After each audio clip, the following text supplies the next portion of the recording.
this starts? I don't know, but I think we're gonna find out. It is now 11:01 on Tuesday, May 3rd, 2022. And I will call this City of Lacey Transportation meeting to order. It appears as though we have an agenda. One item agenda. Can I get a motion? Mr. Chair, I move to approve the one item agenda.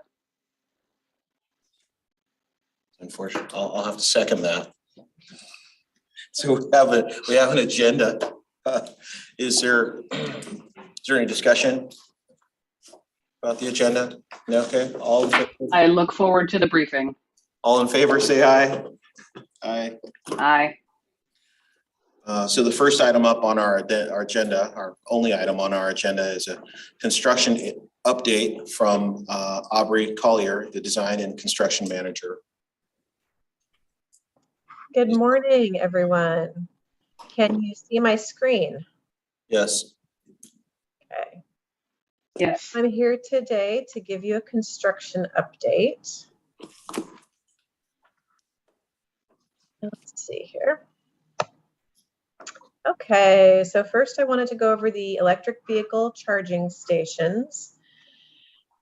This project was originally advertised in March, and we had to pull the advertisement. It's for 5 Type 2 and 2 Type 3 charging stations, but it does have a federal grant, and there was some issues with the availability of materials that can meet the FHWA Buy America requirement, which is a requirement of the federal grant. There's different types of Buy America, and the supplier, the person that we were working with, had some misunderstandings, I believe, on what the requirements were for the FHWA portion of that. So we had to pull that advertisement. We talked to the supplier. They are about a year or more away from being able to meet that requirement. So we were able to talk to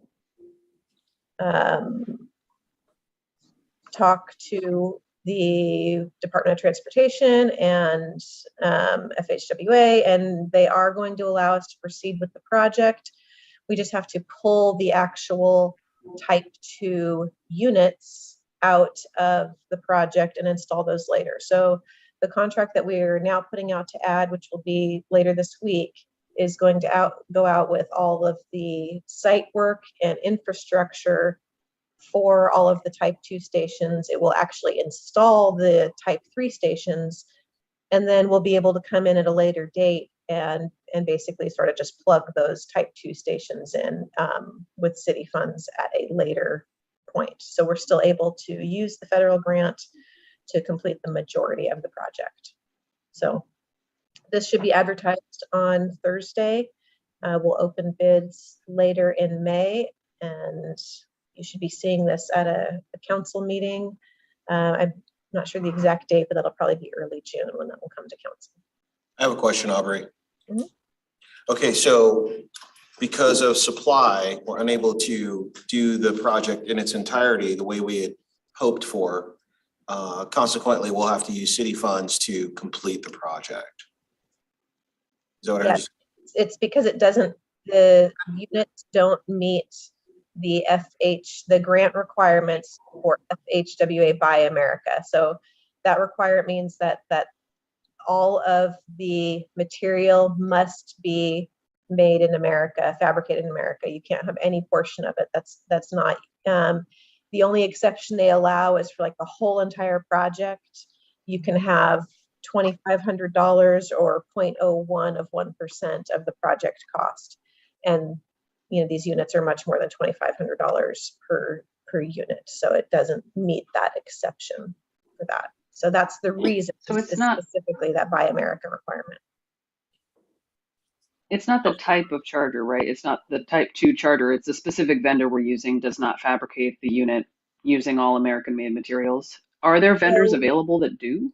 No, so we hired an engineering consultant, and Martin could probably give you more details on this, but we hired a consultant that went through and analyzed all the different vendors that were available, and then gave us recommendations, not only on the ones that had the capability of potentially meeting Buy America, but also just the ones we needed, ones that could run both a type 2 and a type 3, because we wouldn't want to use different software, different system for the different types of charging stations. So we have a report for that, and they narrowed it down to this certain provider, but there aren't, it's not a product that there's not another available system that we could just pick a different vendor and plug that in and still do the project. Did you have anything to add, Martin? No, that's pretty much it. When we did the study, we had 2 vendors that said they made their stuff in America. One called us back, the other one never called us back. So we thought we had a solution. Until we got to the bid, they go, those aren't Buy America. Oh. It was like a few days before we were supposed to open bids, so we talked with the state and FHWA and said, hey, what are our options? I did see yesterday that the Biden administration is actually looking into comments right now to suspend the Buy America requirement temporarily. So I'm assuming because of the electric vehicle chargers. Because we're coming up short as. Yeah, because I think in the infrastructure bill, they allocated 1.5 billion in electric chargers, and nobody makes them in the United States. Huh. Okay. Yet. I wonder if they're trying to generate, like they're trying to drive somebody within America to start developing something that will work for this. Yes, and they are. The current vendor that we are going with is working on it, but they're not going to have them, ready for. They're not there yet. Yeah. Yeah. The type 2 ones that they make are. We're in a world market, but you can't be in a world market and limit it to this. One section of Yes. the world. And we're seeing supply chain issues because of that. So anyway, we could talk offline about stimulus packages and the challenges with the implementation. So it sounds as if we do have a path forward, and that's what's happening now. Yep, we have a plan to move forward, advertising this week. The total construction cost estimate is about $450,000. That includes the purchase of the type 2 chargers at a later date. So the majority of the cost is in building the infrastructure for it, not the cost of the actual units. So we are doing the majority of the work with this. Go ahead, Councilmember Vasquez. Aubrey, does the station charge 1 car or 2? Because I know a lot of the units actually have 2 chargers coming out of them. So is this 7 charging stations that service 7 vehicles, or is it 14? Martin, can you answer the specifics on that one? I think some of them might be dual, but I'm not 100% sure. The type 2 chargers have dual plugs. The type 3 chargers only have 1 plug. So we've got 12. So 5 type 2s and 2 type 3s. Well, you can see a lot For a better. total of 12. Can you share what the average charge time between a type 2 versus type 3? I'm not quite sure, but from what I understand is type 3 could charge a car in about an hour. So is that 440 or 480, yes. 480? Yes.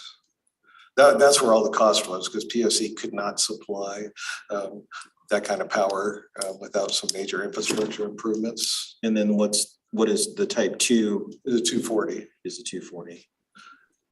Okay. The rule of thumb is for a supercharger, a type 3 is called a supercharger. It's its nickname. Mm-hmm. You can fill up in about 30 minutes. Case in point is like a Ford electric pickup truck. You can put literally 170 miles worth of range on it in 30 minutes. Okay. The That's how quick they are. We're gonna have a couple of those. Yes. Okay. And they are set up for future extensions. For upgrades. Yeah. Well, that'll be nice. That's Sorry real about that, Aubrey. Please continue. Does anyone have any other questions on this project? Would you, just the usual, please forward me a copy of your presentation after we get done with this. Yes, Same. definitely. Well, I need to figure out how to get it reduced to a size that I can email, but I'll get some technical assistance with that after this. All right. The next project I wanted to talk about was the 2022 overlay. So I have a couple of slides for this. I don't have an exact cost estimate for you yet because it's currently under design. It's estimated probably about $2.5 million worth of paving work that we're going to be doing, and this should be advertised in June. So we're going to be working on Marvin Road, the map on the right there, which is in the northeast. So you see that's Hawksbury roundabout there, up at the top. And then we have on the map on the left here, that's Quinault and Galaxy, which is, down there by Walmart. And then the next slide is just a continuation. So we have Royal Street, which is over there off of Slater Kenny. And then we have Campus Highlands and Nelson and 43rd. So these are all areas that we're going to be including in that. And then in addition, another portion that we're picking up this year is the Rainier Road pavement repairs. And that was due to that extreme flooding event we had. We had some, our operations and maintenance staff was able to go out there and kind of do a temporary cold mix patch out in that area, but we do need to go back through with our overlay program and put a permanent HMA fix in there. So that project should be going out to add next month. Is that Rainier Road from the railroad trestle to about the school? Or Yes. almost to the school? Yep, exactly, just before the school. Mm-hmm.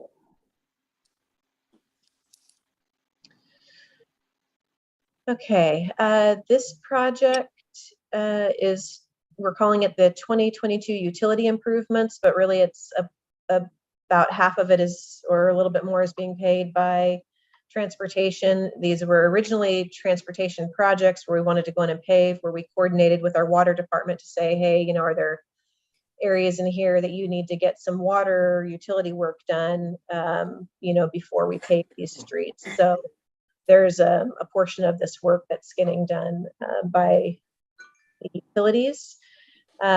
This is anticipated to be about a $1.5 million project in these three areas, which is the 7th, Franz, and 14th.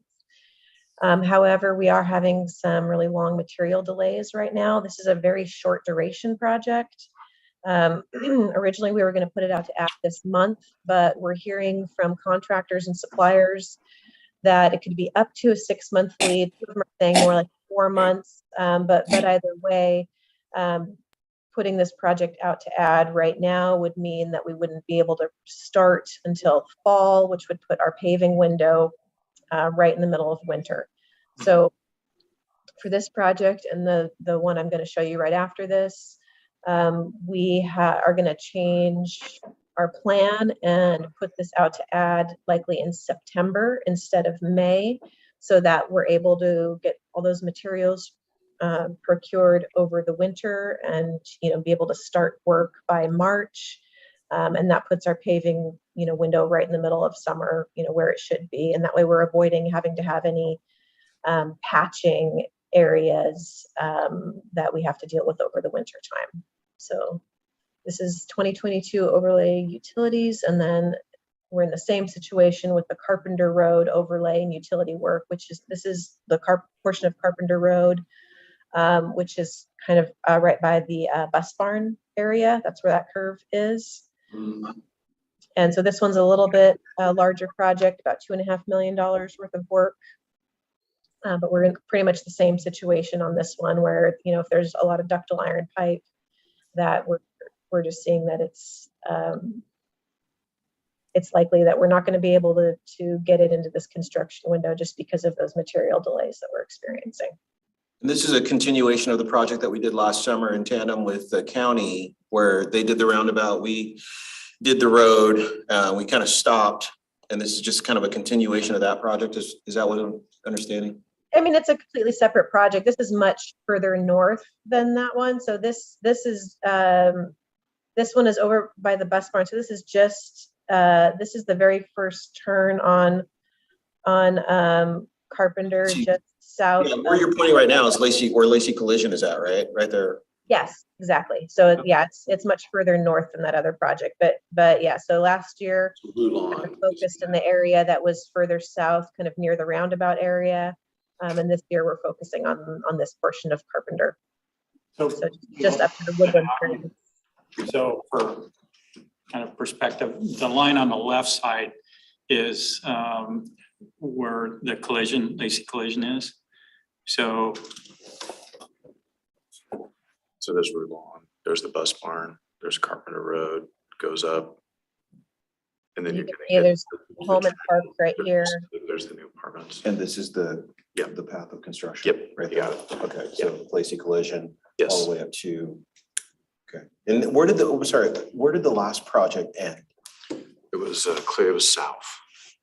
The last project was down kind of between in the fairgrounds area. It was right around Holy Family School, if you're aware where that is. That's just kind of north of the fairgrounds.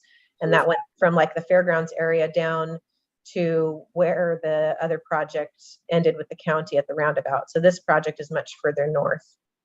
Yeah, we paved just to the north of the driveway to Holy Family School. That's where that actual project See the stopped. fairgrounds Yeah. right here. It's way south though. So that was last year. This one's up here for this coming year. Okay. And we're putting utility pipe on each side?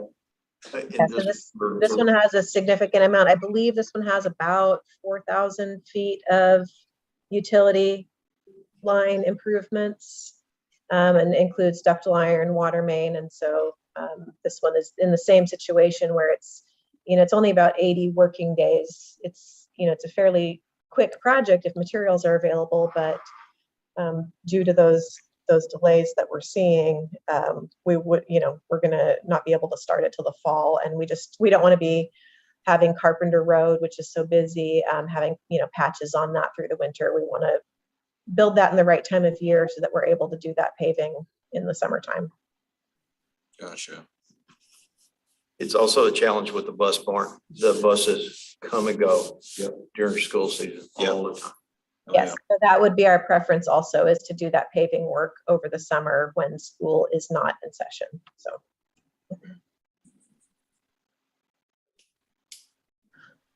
Okay, next project is 2022 sidewalk repairs. So this one we currently have budgeted $250,000 with our TBD money to work on. We are meeting with operations staff later this week to discuss a potential, if there's some additional areas that are really bad that may be needed this year, just because we are putting some of the TBD paving work on hold until next year. So we may pick up a couple extra sidewalk areas that are really in need. So we're going to meet later this week to see if there are some other areas that are really in desperate need of sidewalk repairs. So we may have an increased scope for this to put in a budget amendment request for, but we're going to hold off until we speak to our operations staff about the needs first. So this, go ahead. So this first area that we're looking at is the Parkside area, which is just south of Rainier Vista. And there's the Walmart you can see in the picture in the lower left-hand corner. And the photo on the right is just one of the photos from that neighborhood. So this is just strictly repair work. Yes. Um, So with TBD funds, we can't do any new sidewalks, but we can do sidewalk repair work with that money. Now, I know that there were some dollars that were appropriated for, new sidewalk work in Thurston County. It was something that we talked about a lot in TRPC, and I didn't know how those dollars worked or how we would get access to those dollars.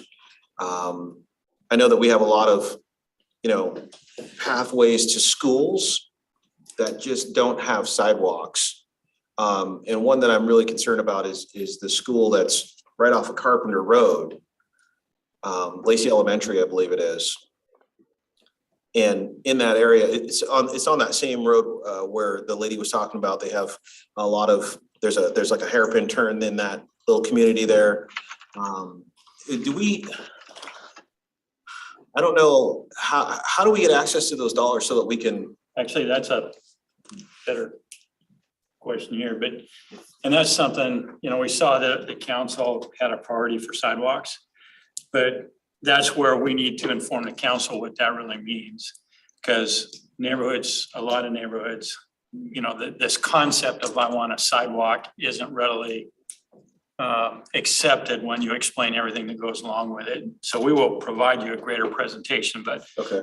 People perceive that their property runs all the way out to the pavement when there's not a sidewalk, and it does not. So then to go by city standard, you're not just putting in a sidewalk, you're putting in a curb and gutter. You have to capture the drainage, which means you have to route that somewhere. So there's a lot of expense involved there that people aren't aware of. Then you have a landscape strip, then you have that sidewalk. So that takes a lot of space into those yards, which people don't like. Well, it's typically, like a 8-foot landscape strip and 6-foot sidewalk. So it's, 14, 15 feet. Okay. But people perceive you're taking my property away. And even though you can explain to them, well, that's typically part of the right of way, they do not support it when they learn that. And then plus, if the width of the asphalt remains the same, they frequently have been parking to, outboard of that. Oh, yeah. So then, if there is room for parking, they don't like the fact that narrows down the travelway in the street. So there's a number of factors that combine that make new sidewalks unfavorable to the people that you're trying to help. Gotcha. So in the council retreat, one of those items in terms of obstacles is their citizen support. Well, this is one of those tricky items where when you initially say it, there appears to be support, but when you go out, there's not support and there's very strong opposition. And Martin and Roger lived that on, I think it was 22nd. So that's a discussion that requires a lot of well, it's just, we need to, us that have dealt with that need to share that information with the council so you're fully informed of what the obstacles are.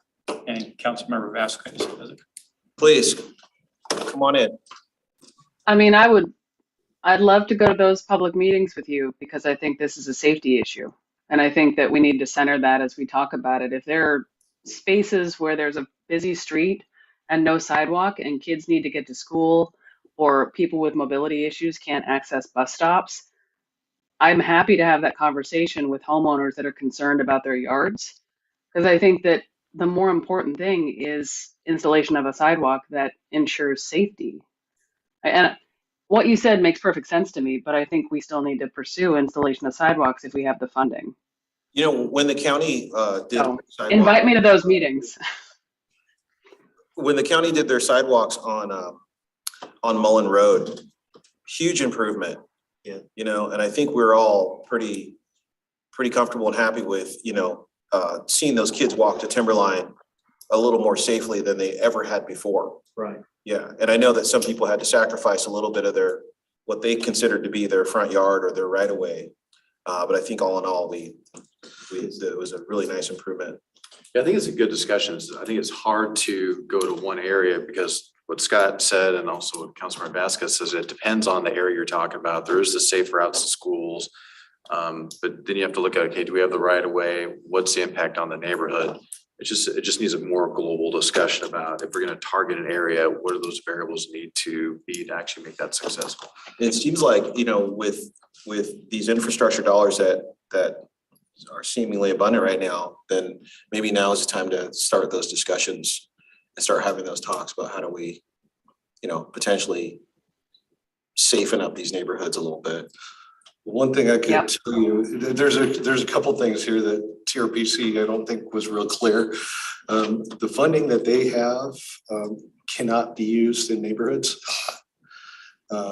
It's federal money. It has to be on federally classified roadways. So the Safe Routes to School is the only one you could really use funds that are not classified correctly.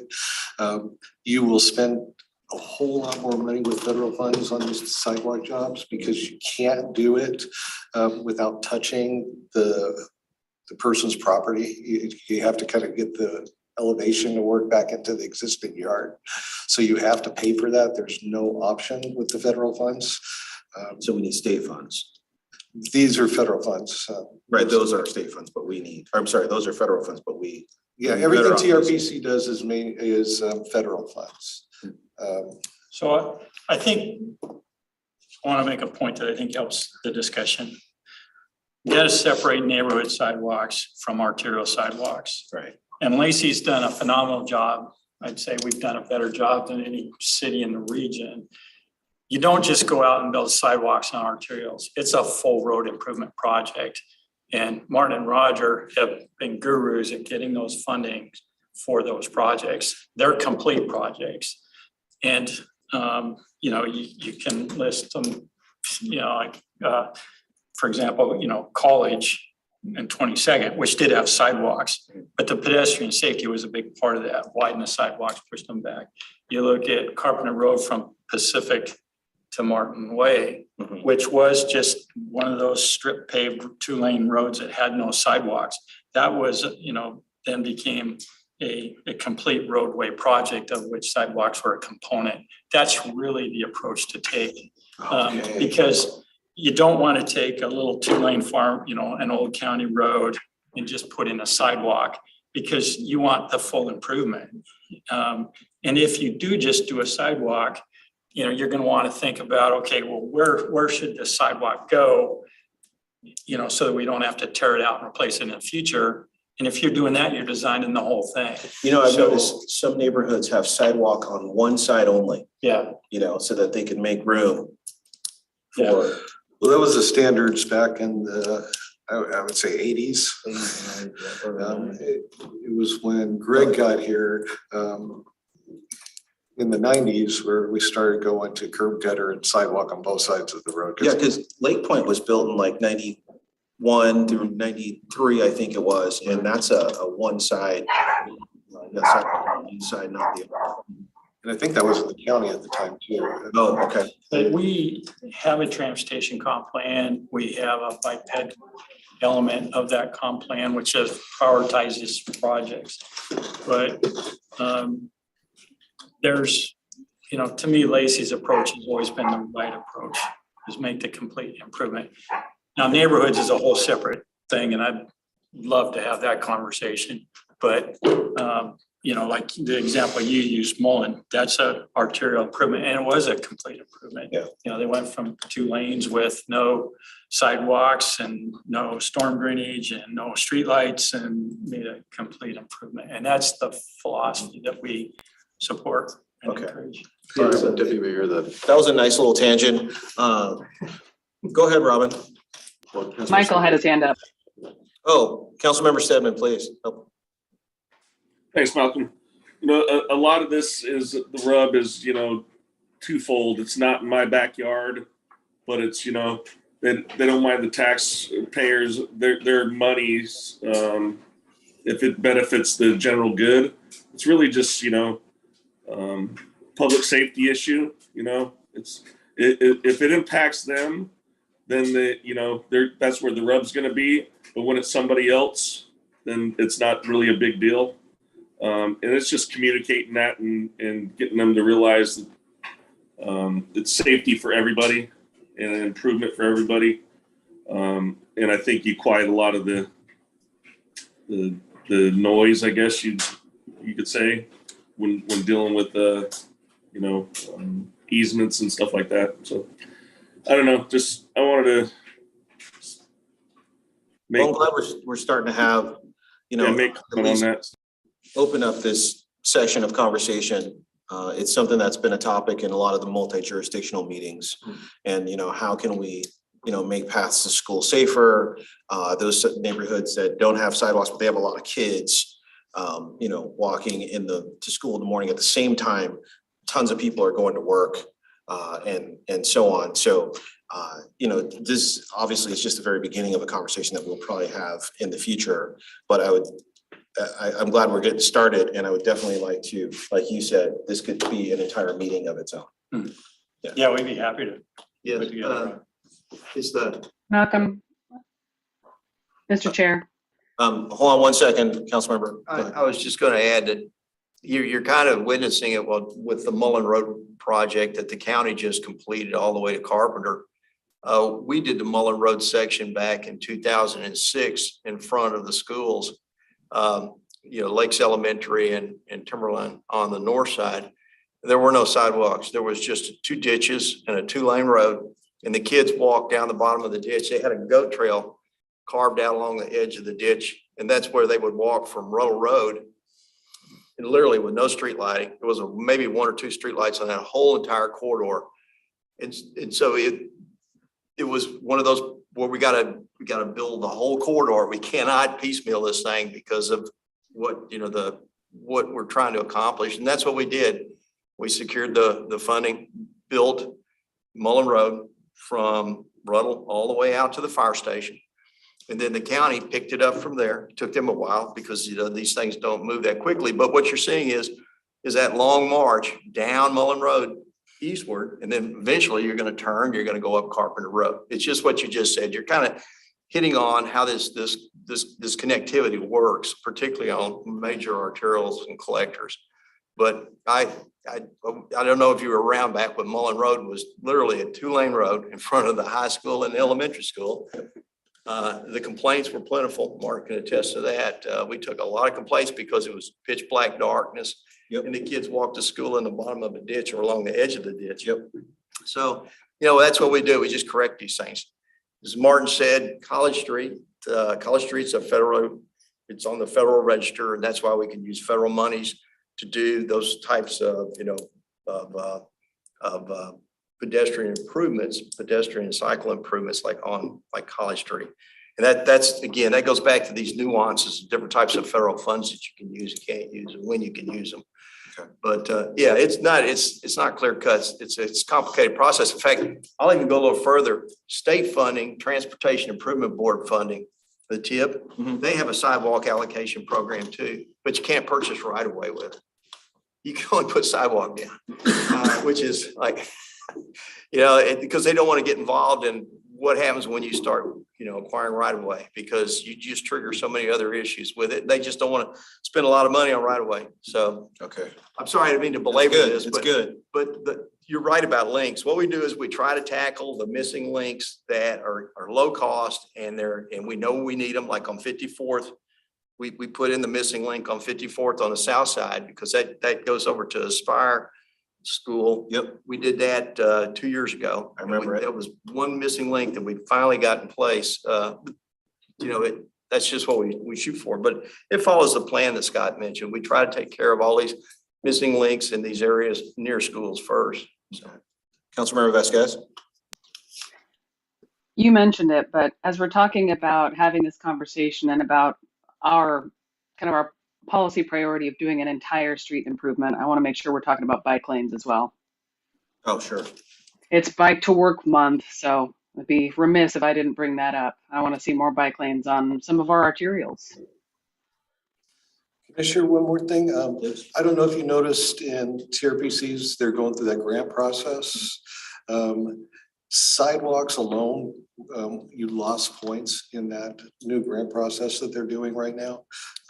It's not an efficient use of federal funds just to do a sidewalk. You're paying for things you really don't need to. So the sidewalk itself triggers a full upgrade of some of your other systems. No, you can do, you're allowed to do just a sidewalk job, but it'll cost you 2 to 3 times more than it should when you're just adding in a complete street like you're talking about. It's just more money than so you would want to spend on something like that. If I'm hearing you three guys, we like to do a complete street because you get it done, all of it, you get it at a lot lower cost than you would otherwise if you were just doing a sidewalk. And it's a better improvement in terms of aesthetic and community.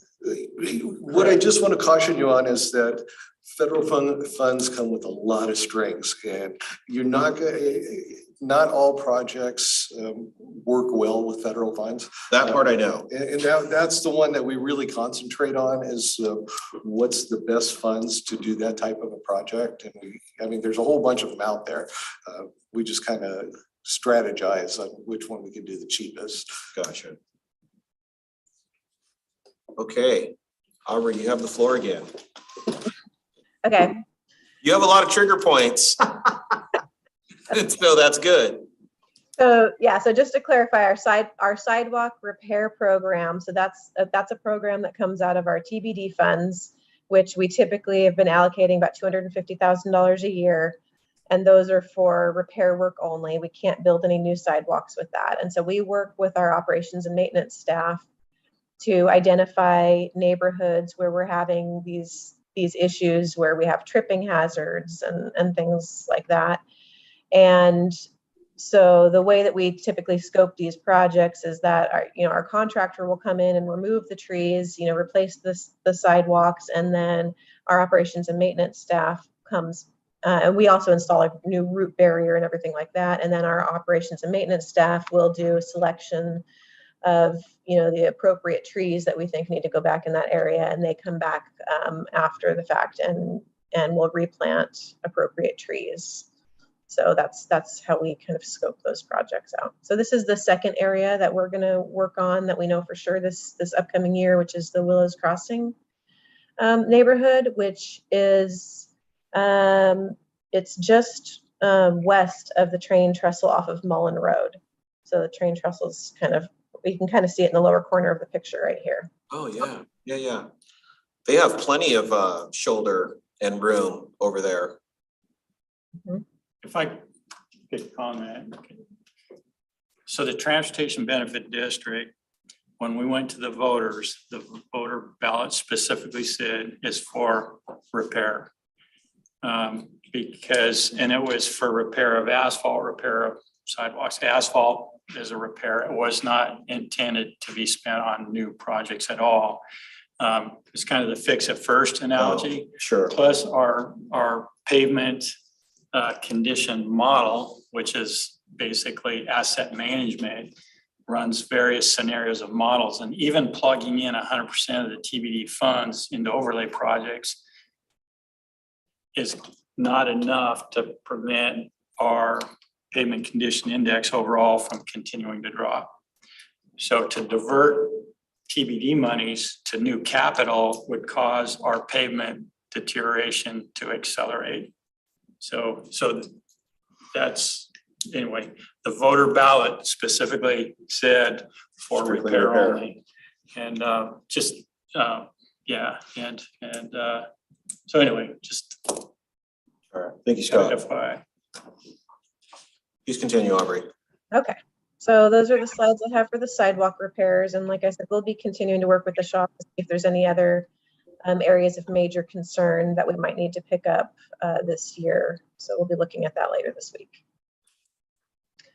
The next project, which I know is not exactly transportation related, but I did want to give you an update on the Terry Cargill Reservoir,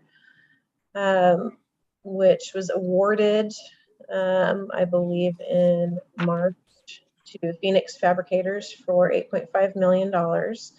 So on this project, we're still working on the contractor design, which they have started and will probably take them about 4 to 6 weeks.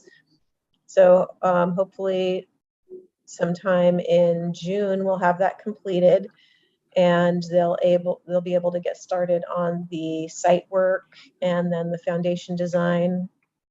They said they're only been looking at, sometimes maybe a 1 to 2 month lead time on rebar. So they still anticipate being able to work, on the foundation starting this summer. The concrete tower portion of it, that would hopefully be starting around November. And then that takes another 5 to 6 months. And then the steel portion on top would anticipated to be started sometime in the spring of 2023. And this is just a rough approximate schedule. It all kind of just depends on the approval process and materials and submittals and all of that. So approximate completion could be fall 23? It depends. There are 480 working days, and you do have to have nice weather to paint. So kind of depending on when the steel portion of it gets completed, for example, if that was complete in November, then that might need to be put on hold before we could paint. For example, Hawksbury Sister Standpipe, which is the next one I wanted to talk about. This tank was actually completed. They were able to get all the primer done back in October, early November this last year, and then we couldn't get another good weather window. So that one has now been on hold since November, waiting for the right weather window to paint it. So there are almost 2 years worth of working days. So the anticipated completion for that one is the spring of 2024. It's possible, if everything goes perfectly, that it could get done sooner, but I certainly wouldn't want to make that promise at this point, just because we have been seeing so many different material delays and because this is such a long duration project. So right now we're estimating that it will be spring of 2024. I saw them working out there this morning in front of the Sister Standpipe, putting in the shrubbery, finishing up some of the beautification process. Yeah, they have a little bit of miscellaneous site work to do and landscaping and things like that kind of got on hold over the winter. Right now, they're going to be starting up again with the preparation for the final coating. So they got that initial kind of primer coat all completed. But because it kind of had to sit through the winter, they have to go through and like pressure wash it and clean it up and get it ready. So they're going to be starting to do that this week in anticipation. Everyone keep your fingers crossed that we actually get some nice weather in May, because April was, I think, one of the coldest Aprils we've had in a long time. Yeah. It's not just rain. We need to have it warm enough for the paint to cure as well. So hopefully we'll get some good weather coming up here soon. We're preparing for it. Our plan, if the weather cooperates, would be to get the painting finished this month and then get startup done and have this tank online sometime in June.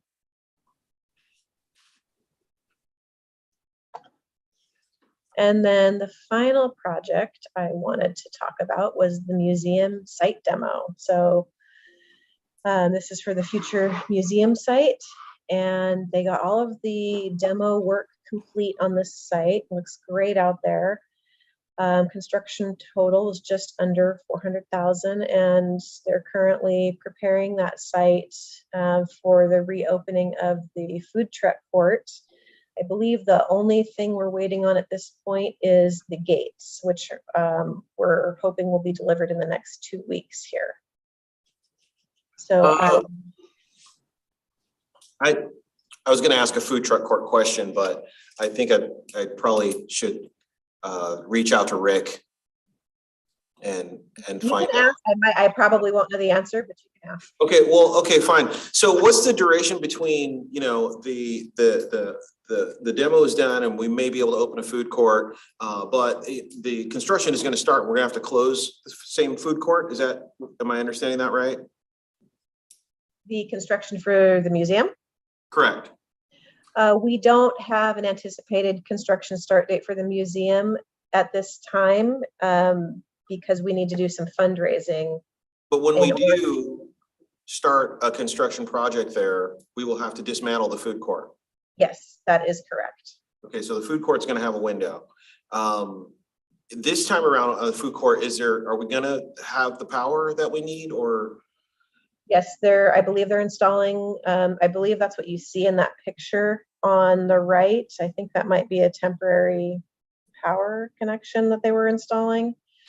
They're also working on getting some other site features installed, some sunshades, which are, I think there's an 8-week lead time. So those might not be installed by the time they're ready to open it. I think they are hoping for an opening date before Memorial Day, but they're going to be installing various site features out there. So we'll have some electricity, we'll have some picnic tables and some sunshades. And I believe they were working on a stage area. And then I believe the Parks Department is also working on some sort of a informational kiosk type structure to give some more information about the future museum, but I'm not exactly sure what that's going to look like yet.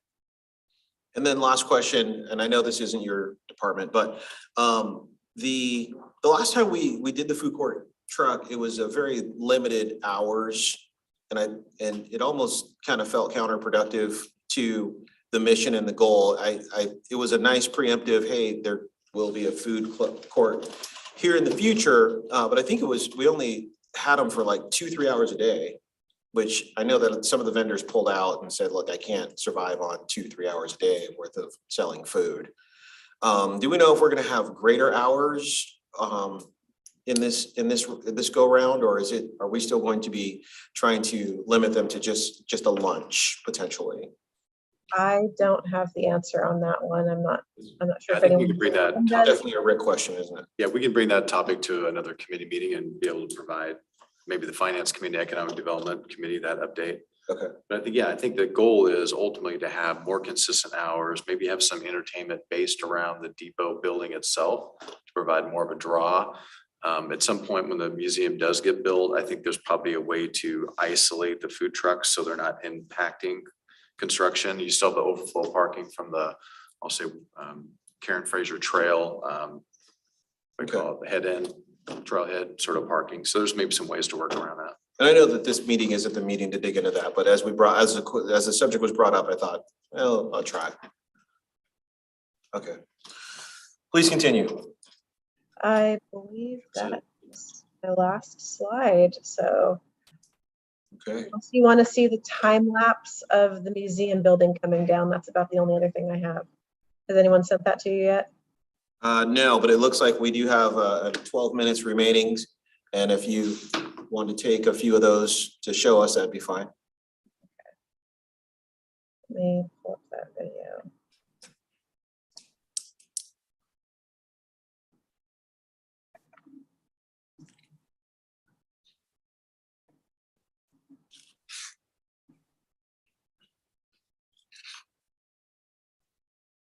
Hold on just a second here. Just trying to share the video.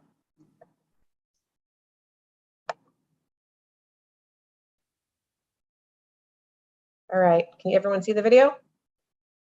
Yes. Okay. So we put a time-lapse camera up on the depot building.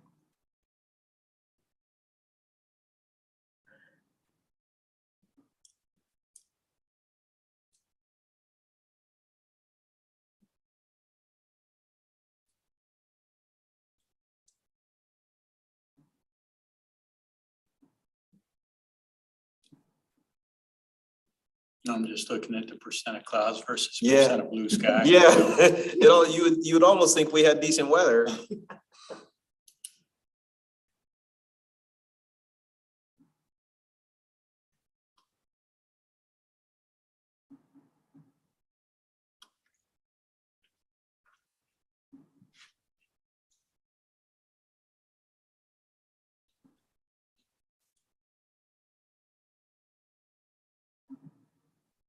Amazing. How long did that take, Aubrey? It was pretty quick. They've been done with the majority of the site work for a couple weeks now. So yeah, it was. No, I mean, like, what was the date? What was the date of the start? Let's see. I don't have the exact start date in front of me, but I mean, it was only about a month or so, I would say, that they were out there. Nice. Well, things are moving along nicely, and I think we all appreciate that. And it appears as though we've reached the end of our agenda. Yep. Unless With you have that- any other questions on any other projects. Do not. You guys? No? Nothing for me, just thanks. Thank you, Aubrey. All right, thank you. For being here. And with that, I will call this meeting adjourned.